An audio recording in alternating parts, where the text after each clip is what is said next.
सद्गुरुभ्यो नमः।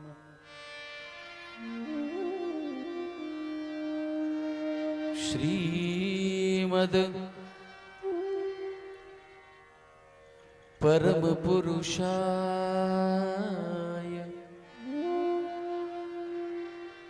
महास्वरूपाय नमो नमः।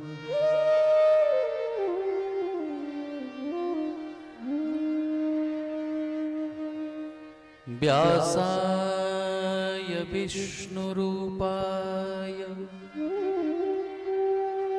व्यासरूपाय विष्णवे नमो वै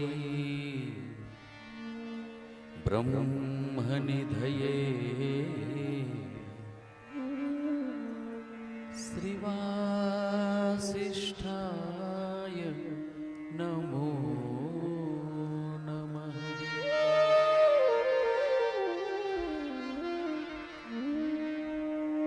व्यासं वसिष्ठ नप्तारं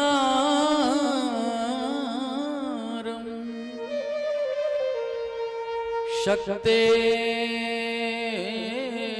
पौत्रमकल्मषम्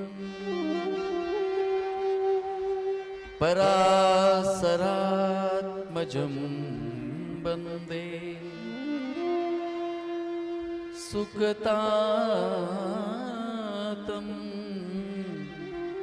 तपोनिधिम्।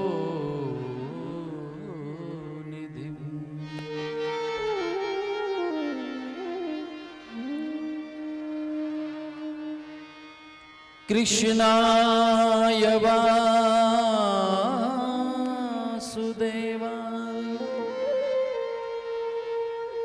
हरये परमात्मने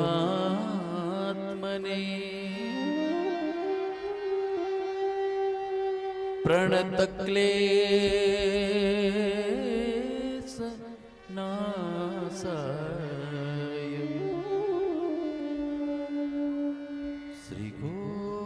श्रीगोविन्दाय नमो नमः।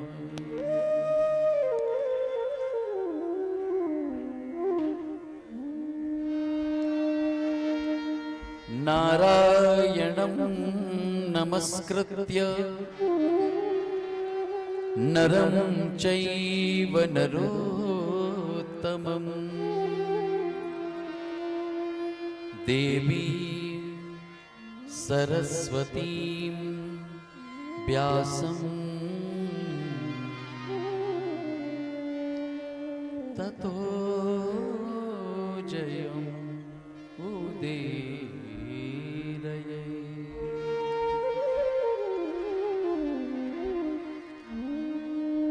सजल जलद नीलम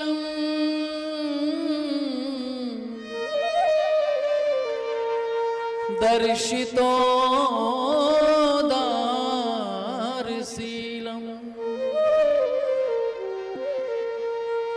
करतल धृत शैलम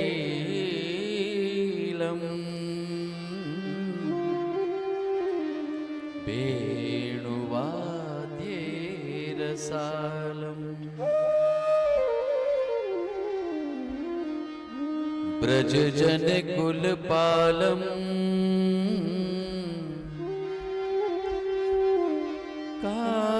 कामिनी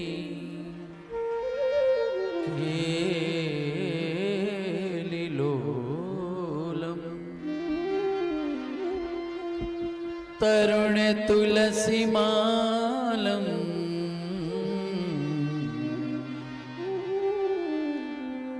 नौमी गोपाल बालम।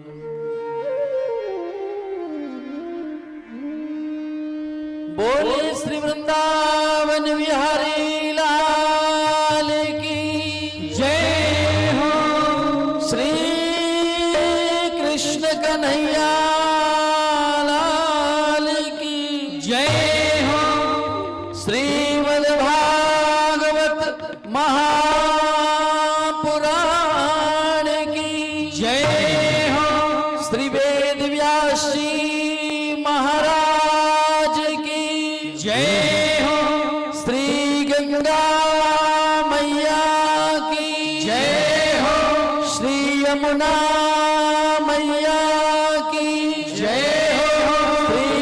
सरस्वती मैया की जय हो।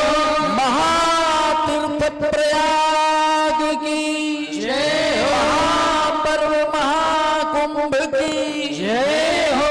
पूज्य व्यासी महाराज की जय हो। जय जय श्री राधे। जय जय श्री राधे। जय जय श्री राधे। जय जय नारायण नारायण नारायण। जय जय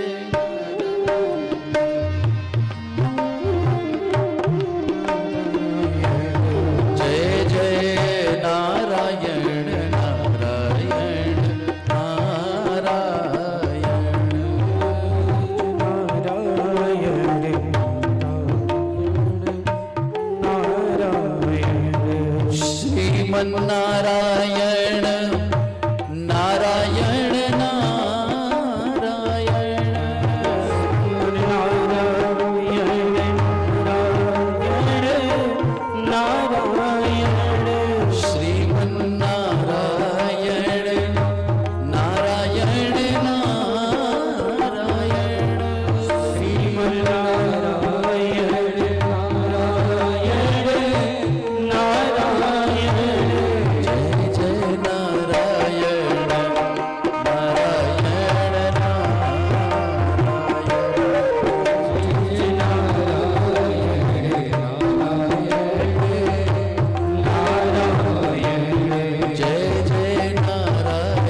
श्रीमद्भागवत महापुराण की जय हो। बोलिए व्यास जी महाराज की जय हो। जय जय श्री राधे।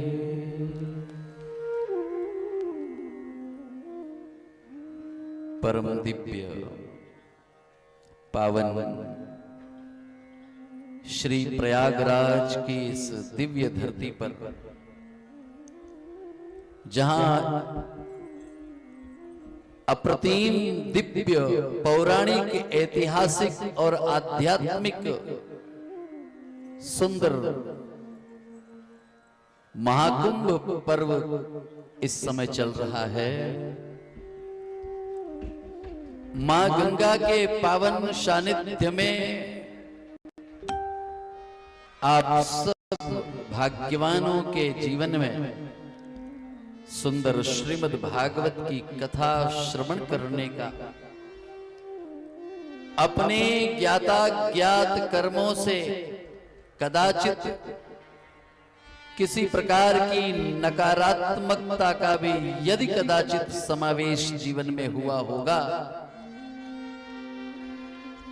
उस नकारात्मक ऊर्जा को क्षीण करके अपनी सकारात्मक ऊर्जा को और ऊर्जावान बनाने के लिए, मानव जीवन को धन्य करने के लिए, कृतार्थ करने के लिए आप सब पर भगवान की बड़ी कृपा हुई है। ये कृपा का ही फल है कि व्यास पीठ पर साक्षात व्यास स्वरूप प्रातः स्मरणीय, परम श्रद्धेय, परम आदरणीय, परम पूजनीय श्री अतुल जी महाराज,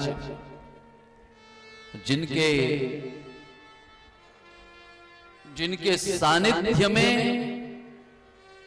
जिनके पावन मुखारविंद से वो श्रीमद् भागवत कथा आप सबको प्राप्त होने जा रही है, जिस कथा को श्रवण करने के लिए बहुत बहुत बहुत भाग्य लगता है। ये भागवती कथा की गंगा में डुबकी तो देवताओं को लगना दुर्लभ है।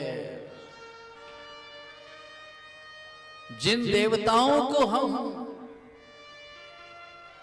कभी कभी ऐसी कल्पना करते हैं कि जो देवलोक में विचरण करते हैं, देवलोक में निवास करते हैं, देवतुल्य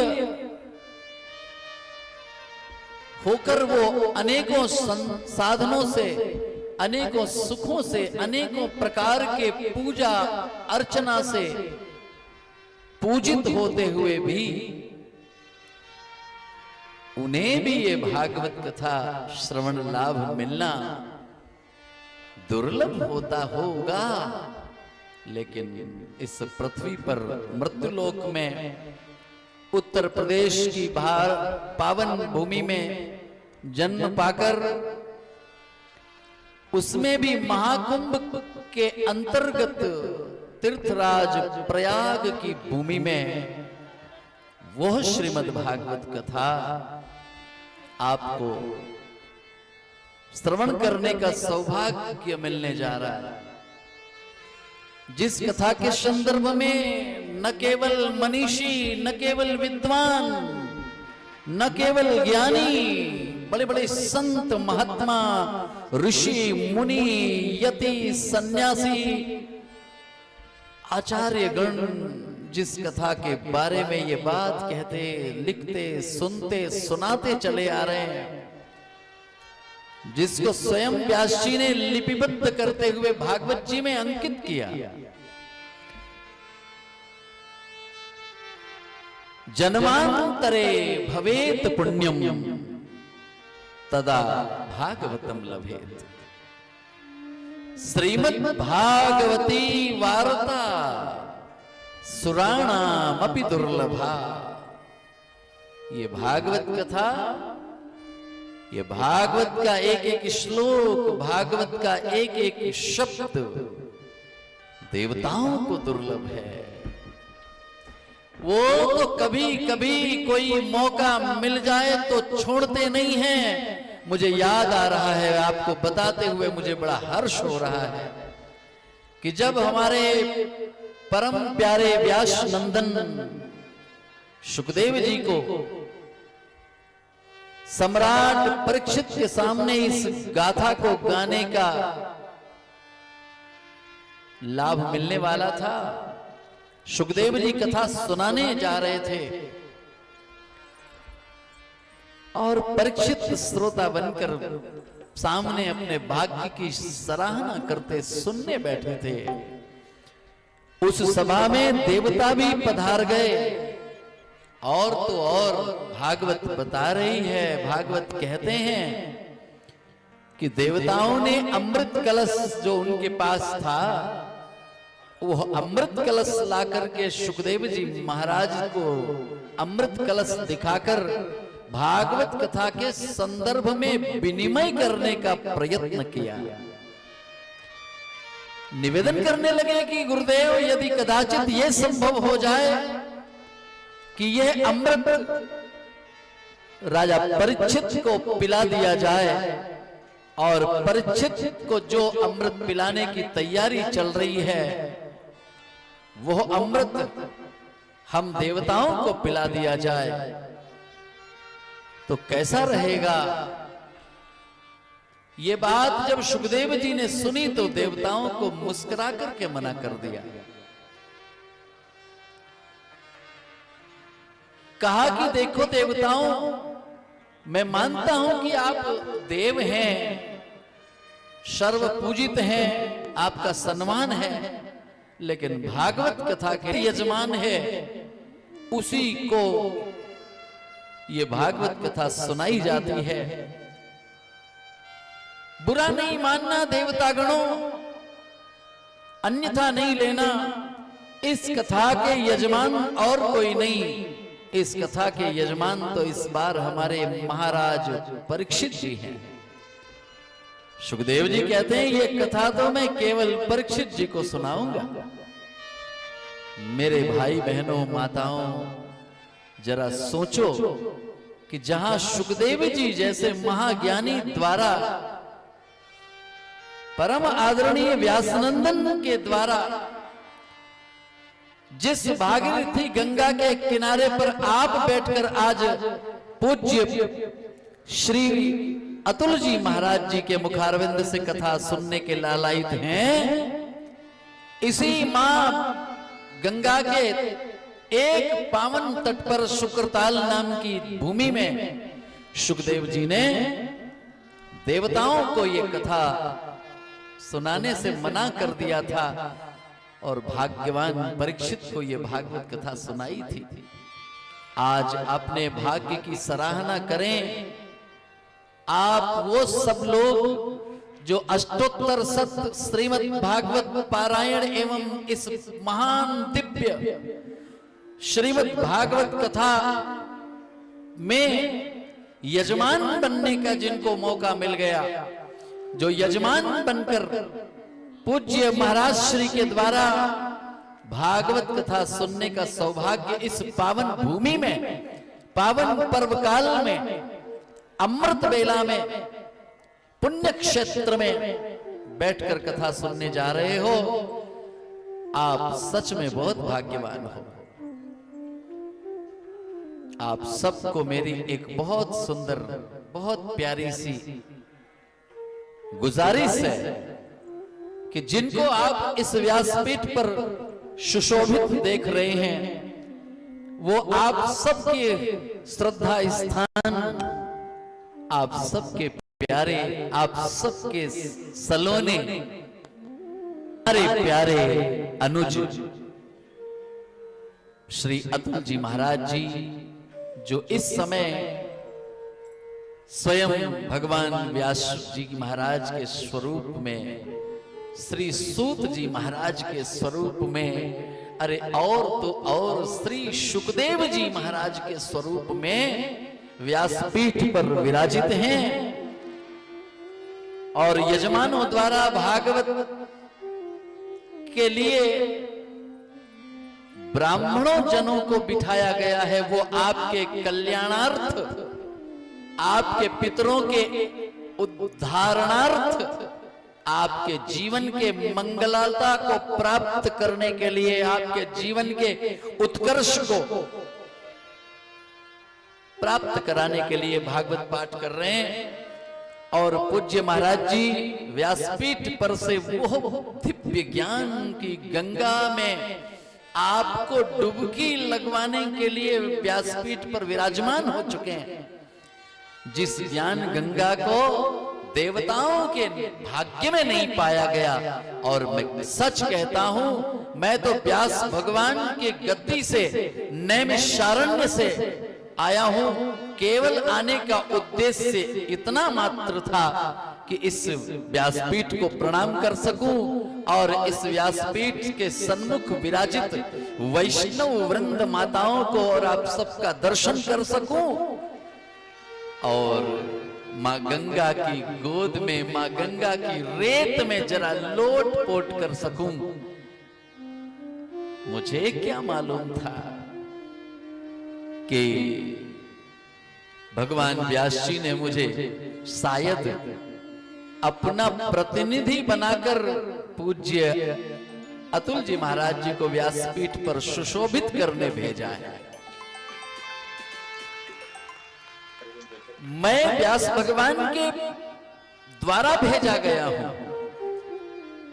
इसलिए भेजा गया कि नैमिषारण्य के ऋषियों का, श्री सूत महाराज का, श्री व्यास भगवान का प्रतिनिधित्व करते हुए इस पावन भूमि में, प्रयाग में आयोजित श्री भागवत जी के मुख्य कथा व्यासपीठ पर सुशोभित श्री अतुल महाराज जी को मेरे द्वारा यहां बिठाया जाए। जरूर व्यास जी महाराज को आप सबों की बड़ी चिंता थी। नैमिषारण्य के ऋषि मुनियों को आप सबकी बड़ी याद आ रही थी। मैं इस बात से बड़ा ही अपने आप में कृतज्ञता महसूस कर रहा हूं, धन्यता का अनुभव कर रहा हूं और आप सबके मन ही मन भाग्य की सराहना करता हूं कि आप कितने भाग्यवान हैं जिन सबों को आज ये भागवत कथा श्रवण करने का सौभाग्य मिलने जा रहा है। आपको ये कथा आपके जीवन की संपूर्ण व्यथा का नाश करके जीवन में उत्कर्ष प्रदान करे, आपके जीवन की मंगलता का अनुभव कराए, आपके समस्त पितरों को, समस्त लोगों का जो आपके जीवन में थे, जो आपके पूर्वज कहलाते हैं, उनका उद्धार हो। ऐसी पावन शुभकामनाओं के साथ व्यासपीठ की बहुत सुंदर वैदिक मर्यादा के साथ पुनश्च व्यासपीठ को प्रणाम करता हूं। अधिक समय मध्य में नहीं लेना चाहिए क्योंकि ये गंगा के प्रवाह को रोकना नहीं चाहिए। ये गंगा आपका उद्धार करने आई है और गंगा गंगा के पास लेकर आई है, तो दो गंगा का यहाँ पर देखो संगम इसी जगह हो गया और वाणी के रूप में मां सरस्वती प्रकट होंगी। तो यह त्रिवेणी संगम की भूमि है और इस भूमि पर आप सब इस कथा का आस्वादन करें, आनंद लें। इस पावन शुभकामना के साथ व्यासपीठ को प्रणाम, श्री भागवत जी को सत सत प्रणाम। आप सबके हृदय में विराजित भागवत के प्रति श्रद्धा, विश्वास और भक्ति को कोटि कोटि प्रणाम। सादर जय सिया राम।